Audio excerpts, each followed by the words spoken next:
எடுத்துகிட்டு போனீங்கல்ல, அந்த படம் ஹிட் ஆச்சா? இல்லைல்ல.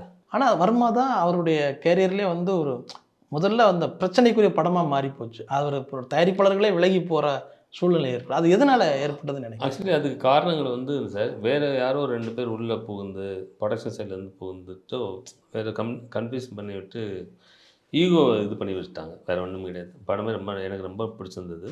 ஓ! சரி ஓகே, பரவால்ல. நீங்க அத எடுத்துட்டு போனீங்கல்ல, அந்த படம் ஹிட் ஆச்சா? இல்லைல்ல. நீங்க சரியில்லன்னு எடுத்துட்டு போனீங்க. அப்ப நீங்க ஹிட் பண்ணியிருக்கணும்ல. அப்ப யார் தப்பு?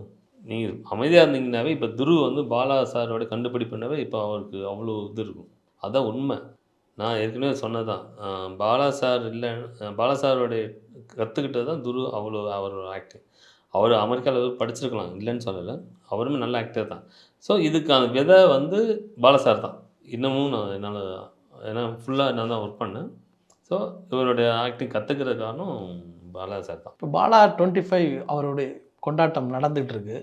ஆனா விக்ரம் கூட நீங்க பழகியிருக்கீங்க. விக்ரம் அவர்கள் மட்டும் அந்த நிகழ்ச்சியில இல்ல. இல்ல அது எதுவும் அவருக்கான மனக்கசப்பு இருக்குமோ? இல்ல.